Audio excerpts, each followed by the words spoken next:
সকলকে শিক্ষাবেদী চ্যানেলে স্বাগত। আগের ভিডিওতে আমরা আলোচনা করেছিলাম পার্সোনালিটি সম্পর্কে আলোচনা করেছিলাম। তো আজকে আমরা আলোচনা করব ইন্টেলিজেন্স সম্পর্কে, concept and definition of intelligence এবং বিভিন্ন ধরনের যে থিওরিগুলো রয়েছে ইন্টেলিজেন্সের সেগুলো নিয়েও আলোচনা করব। কিন্তু তার আগে আমরা কনসেপ্ট অ্যান্ড ডেফিনেশন এবং কিছু ক্যারেক্টারিস্টিক্সও সঙ্গে দেখে নেব ইন্টেলিজেন্সের। তারপরে আমরা যাব যে সমস্ত ইন্টেলিজেন্সের হচ্ছে যে সমস্ত থিওরিগুলো রয়েছে, unifactor, multifactor, two factor. Basically আমাদের সিলেবাসে, ডব্লিউবিএসএসসির সিলেবাসে এডুকেশানের two factor, Spearman two factor থিওরিটাই হচ্ছে বেসিক্যালি দেওয়া আছে। তো আমরা সেটা জানব এবং যদি সময় থাকে তাহলে শেষে আমি অন্যান্য থিওরিগুলোও বলবো। কিন্তু তার আগে সবাইকে বলি যে হচ্ছে অবশ্যই যারা এখনও পর্যন্ত হচ্ছে সাবস্ক্রাইব করেননি তারা অবশ্যই সাবস্ক্রাইব করে দিন, কারণ হচ্ছে খুব ইম্পর্ট্যান্ট ভিডিওগুলো হচ্ছে আমি আপলোড করছি, কারণ বিভিন্ন জায়গা থেকে আমি ইনফরমেশান নিচ্ছি, নট অনলি পার্টিকুলারলি একটা কোনো জায়গা থেকে নয়, বিভিন্ন জায়গা থেকে ইনফরমেশান নিয়ে তারপরে হচ্ছে ভিডিওগুলো বানাচ্ছি। সুতরাং খুব ভালো লাগবে। আর আরও যদি হচ্ছে কিছু অ্যাড করার কিছু থাকে আপনারা অবশ্যই জানাবেন যে না এই জায়গাগুলো আরও কিছু অ্যাড করলে ভালো হবে।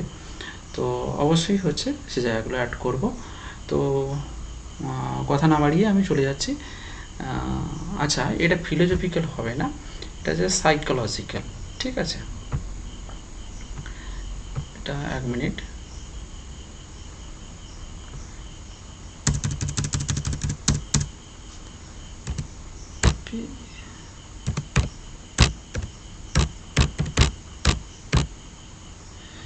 সাইকোলজিক্যাল ফাউন্ডেশন অফ এডুকেশনের class number 5, concept and definition of intelligence.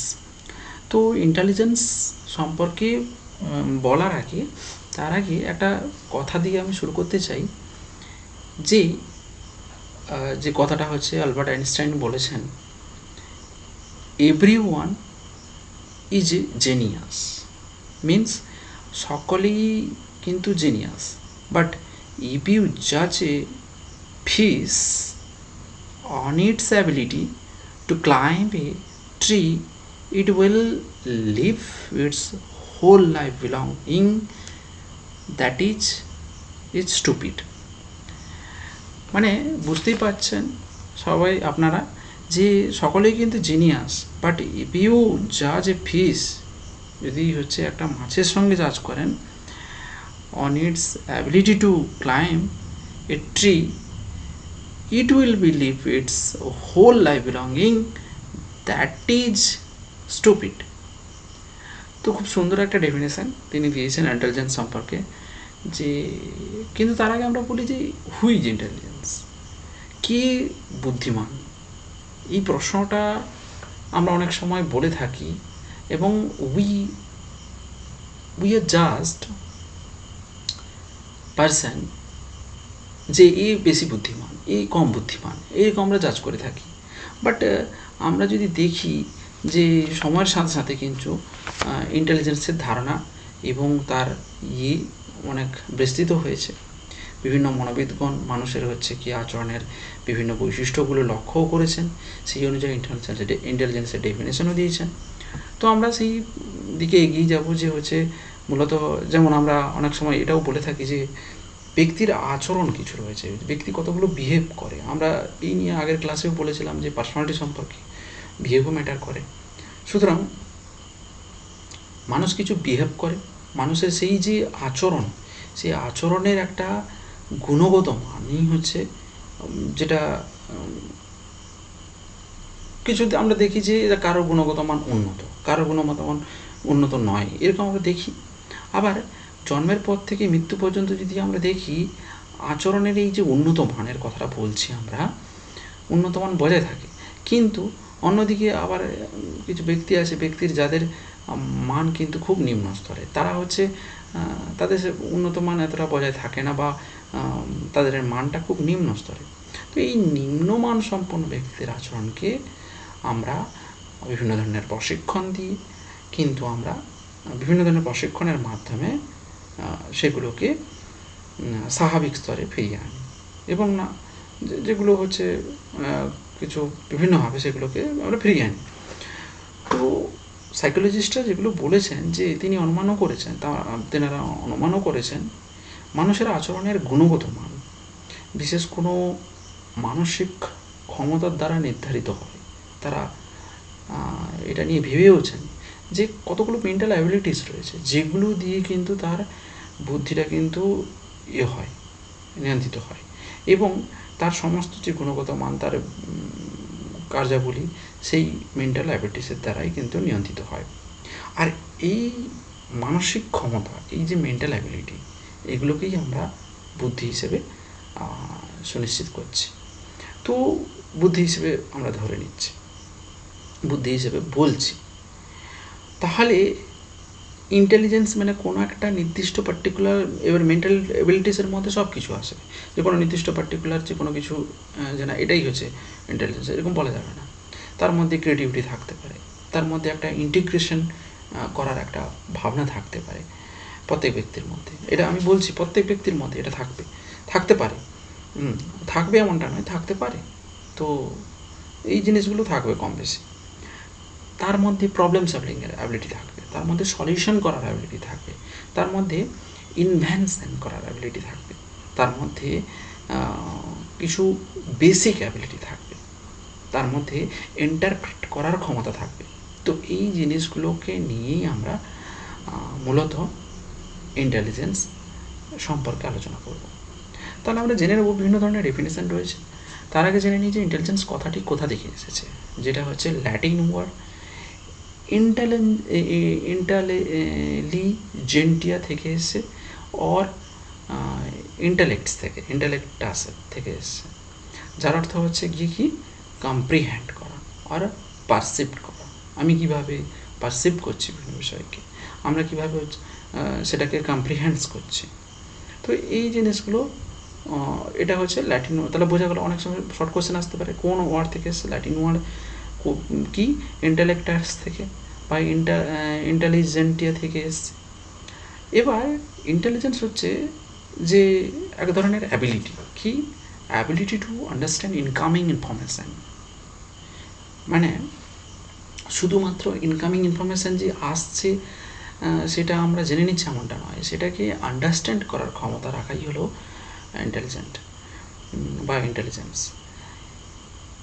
Ability to acquire new skill, use of existing knowledge to complete task. তাহলে ব্যক্তির মধ্যে সেই ক্ষমতা থাকে বিভিন্ন ধরনের হচ্ছে কি স্কিলকে অ্যাকোয়ার করার, তার এক্সিস্টিং যে নলেজ, তার যে জ্ঞান রয়েছে সেটাকে দিয়ে তার স্কিলকে অ্যাকোয়ার করার চেষ্টা করে, বিভিন্ন ধরনের স্কিলকে এনহান্স করার চেষ্টা করে, এবং বিভিন্ন ধরনের টাস্ককে কমপ্লিট করার চেষ্টা করে।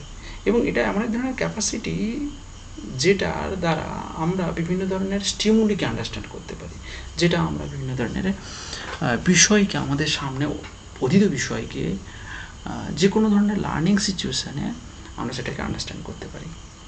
দেন এটা এমন এক ধরনের অ্যাবিলিটি যার দ্বারা আমরা বিভিন্ন ধরনের রিজনিং সলভ করতে পারি, যার দ্বারা প্ল্যান করতে পারি, যার দ্বারা সেই সমস্যার সমাধানও করতে পারি।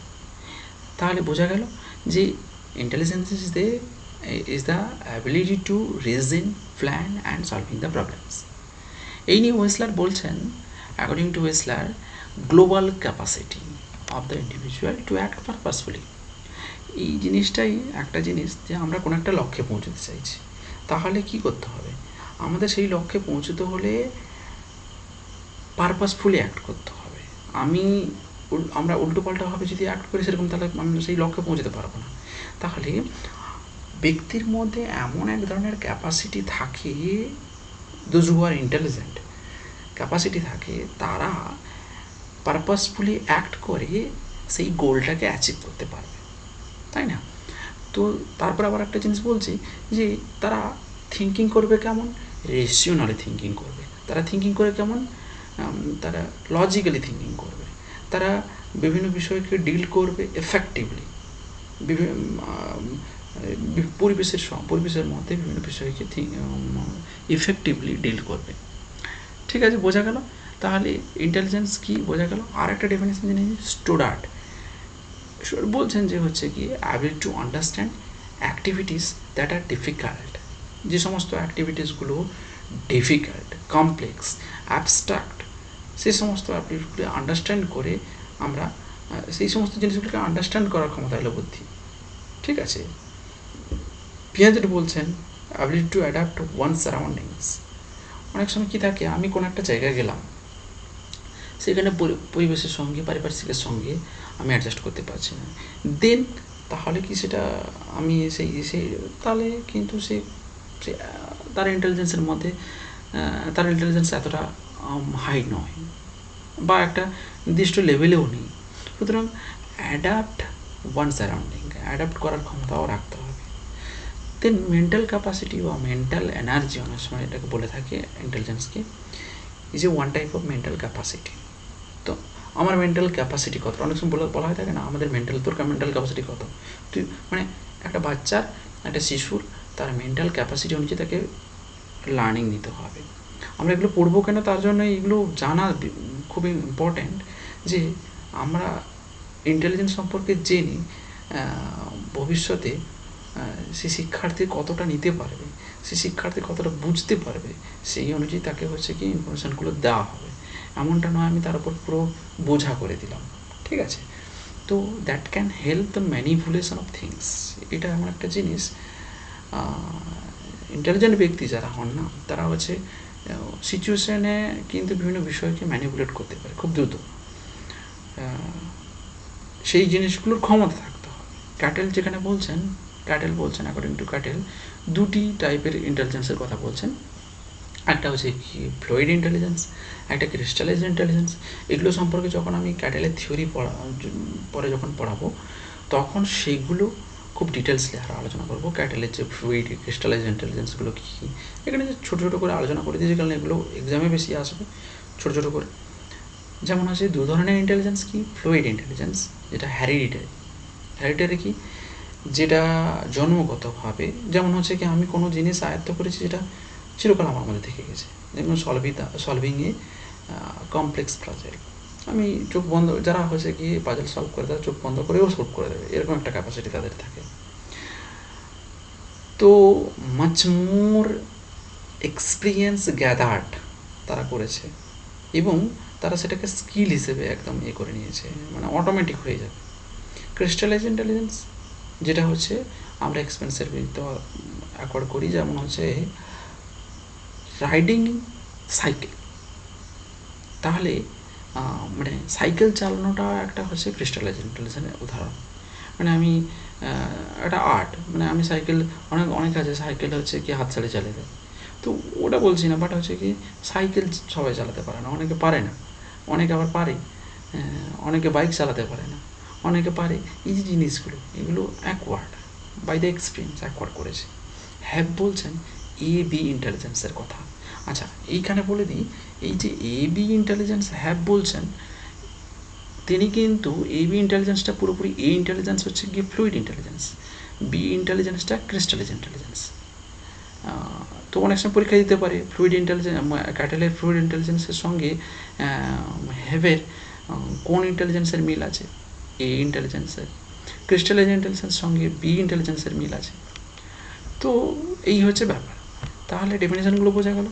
এবং এছাড়াও যদি কি ডিটেলসে জানতে চায় তাদের জন্যও বলছি, এই ডেফিনেশানগুলো বিভিন্ন ধরনের ভাগ থাকে। যেমন হচ্ছে বায়োলজিক্যাল ডেফিনেশান নিয়ে কে বলেছেন, যেমন হচ্ছে কি জেন পিয়াজেট। স্টার্ন বলছেন যে এক ধরনের হচ্ছে জেনারেল ক্যাপাসিটি, যেটা ইন্ডিভিজুয়ালি কনসিয়াসলি সেটাকে অ্যাডজাস্ট করে, থিঙ্কিং করে নিড অফ দ্য রিকোয়ারমেন্ট অনুযায়ী সেটাকে অ্যাডজাস্ট করে কনসিয়াসলি বিভিন্ন বিষয়কে বা বিভিন্ন জায়গায় অ্যাডজাস্ট করে। এবং ইন্টেলিজেন্স হচ্ছে গিয়ে অ্যাবিলিটি টু ওয়ান সারাউন্ডিং। এটা আমরা কিছুক্ষণ আগে জেনে আসলাম যে জেন পিয়াজেট যে কথাটা বলেছেন। এবং কিছু এডুকেশনাল ডেফিনেশন রয়েছে, যেমন বেশ কিছু মনোবিদও বলছেন যে বুদ্ধিকে শিখন ও শিখনের পরিপ্রেক্ষিতে বিচার করে বুদ্ধির সংজ্ঞাটাকে দেখছেন, যে লার্নিংয়ের উপর ভিত্তি করে সংজ্ঞাটাকে দেখছেন। সেই জন্য বাকিংহাম বলছেন যে intelligence is the ability to learn. তাহলে অনেক সময় পরীক্ষা দিতে পারে যে intelligence is the ability to learn, কে বলেছেন? বাকিংহাম বলেছেন। তারপরে আমরা ডিয়ারবর্নের ডেফিনেশনটা জেনে নিই, যে intelligence is the capacity to learn or profit by experience. আমি আবার বলছি, ডিয়ারবর্ন কথাটা বলছেন যে capacity to learn or profit by experience, Dearborn বলছেন। তারপরে কিছু সাইকোলজিক্যাল ডেফিনেশন রয়েছে, যেমন টার্মেন মনস্তাত্ত্বিকের দিক দিয়ে বলছেন। যেমন টার্মেন বলছেন একটা ইন্ডিভিজুয়ালিটি কথা তুলে ধরছেন। একটা individual is the intelligence in the proportion that he is able to carry on abstract thinking করার কতটা ক্ষমতা রয়েছে, সেই অনুযায়ী ইন্টেলিজেন্সকে জাজ করছেন। সিরিল বার্ড বলছেন ইন্টেলিজেন্স ইজ ইনএট কগনিটিভ অ্যাবিলিটি। তাহলে ব্যক্তির আভ্যন্তরীণ যে ক্ষমতা, বৌদ্ধিক ক্ষমতা বা জ্ঞানটা রয়েছে ব্যক্তির আভ্যন্তরীণ, সেটা ইন্টেলিজেন্স। তাহলে আমরা জানতে পারলাম যে কতগুলো যদি যে বুদ্ধি হলো ব্যক্তির সেই ক্ষমতা যার দ্বারা ব্যক্তি বিভিন্ন, এক কথায় যদি আমি বলি, যা ব্যক্তি বিভিন্ন পরিস্থিতির সাথে, বিভিন্ন পরিবেশের সাথে ইন্টারাক্ট করার মধ্য দিয়ে আয়ত্ত করছে। এবং হতে পারে এটা জন্মগত, হতে পারে পুরোপুরি জন্মগত নয়, কিছুটা জন্মগত প্রভাব থাকে অবশ্যই। এবং যা ব্যক্তি শিক্ষণে ভূমিকা নিচ্ছে, যা ব্যক্তিকে বিভিন্ন সমস্যার সমাধানে সাহায্য করছে। তাহলে ইন্টেলিজেন্সের কতগুলো হচ্ছে ক্যারেক্টারিস্টিক্স যদি জানি, আমরা দেখতে পাবো যে এটা এক ধরনের মেন্টাল অ্যাবিলিটিস, তাই না? এবার এবং এটা পার্সিয়ালি ডিপেন্ড থাকে হ্যারিডিটির ওপর। আমি এখনই বললাম যে it's not fully dependent on hereditary process. It is partially depend in hereditary process. এবং adapt to new situation. When you go to another environment, when you change the environment, then how much adapt in this environment, কতটা adapt করতে পারছি সেই new সিচুয়েশনে, এবং capacity to acquire and apply knowledge, আমাদের কতটা acquired করার capacity রয়েছে। আমি বললাম না কিছুক্ষণ আগে যে একটা শিশু তার কতটা নেওয়ার ক্ষমতা রয়েছে, সেই অনুযায়ী কিন্তু শিক্ষাটা দেওয়া উচিত, সেই অনুযায়ী কিন্তু ইনফরমেশানটাকে দেওয়া উচিত, এবং সেটাকে অ্যাপ্লাই করার ক্ষমতা কতটা রয়েছে। যে ইনফরমেশানটা নিলাম, যে ইনফরমেশানটা জানলাম, সেটাকে কতটা অ্যাপ্লাই করব, কোথায় অ্যাপ্লাই করব, কিভাবে অ্যাপ্লাই করব, এটাও ম্যাটার করে। তাহলে বুদ্ধির সাহায্যে আমরা অ্যাবস্ট্রাক্ট থিঙ্কিং করতে পারি এবং সেটাকে সঠিক ক্ষেত্রে অ্যাপ্লাইও করতে পারি, এবং এই অভিজ্ঞতাকে যাচাইও করতে পারি। আমরা যেটা সম্পর্কে যে আমরা অভিজ্ঞতাটা নিয়েছি সেটাকে যাচাইও করতে পারি। এবং বুদ্ধির সাহায্যে আমরা একটা জিনিস দেখি, আমরা কোনো কিছু সার্থকভাবে শিখতে পারি এবং তার প্রয়োগও করতে পারি, সময় সময় সেটার প্রয়োগও করতে পারি। এবং বুদ্ধি হলো এমন এক প্রকার জিনিস যার সাহায্যে কিন্তু অন্যান্য গৌণ ক্ষমতা অর্জন করা যায়, যে কোনো গৌণ ক্ষমতা অর্জন করতে পারে। এবং একটা মানসিক শক্তি বললাম, যেটা কর্মের মধ্য দিয়ে প্রকাশিত হয়। সেই যে মেন্টাল অ্যাবিলিটি, সেটা কিন্তু কর্মের মধ্য দিয়ে প্রকাশিত হবে, কোনো দৈহিক প্রক্রিয়া নয়। এটা একটা সেন্সরি, যে এগুলো নার্ভাস সিস্টেম দিয়ে হচ্ছে, ঠিক আছে, কিন্তু সেটা কোনো দৈহিক প্রক্রিয়া নয়, ঠিক আছে। সো এই হচ্ছে ব্যাপার, এই হলো পুরোপুরি মানে ইন্টেলিজেন্সের কনসেপ্ট। এবং এরপরে আমি ইন্টেলিজেন্সের 2 factor theory, experiment 2 factor theory সম্পর্কে নেক্সট ক্লাসে আলোচনা করব। So thank you to all of you. আজকে এই পর্যন্ত, সবাই দেখুন এবং অবশ্যই লাইকটি করে যান, এবং আরও যদি কিছু থাকে জানান বা এই বিষয়টি সম্পর্কে যদি কোনো অসুবিধা থাকে, সেটা সম্পর্কে অবশ্যই কমেন্টে জানান, আমি সেটা নিয়ে আলোচনা করে দেবো। ঠিক আছে, থ্যাংক ইউ।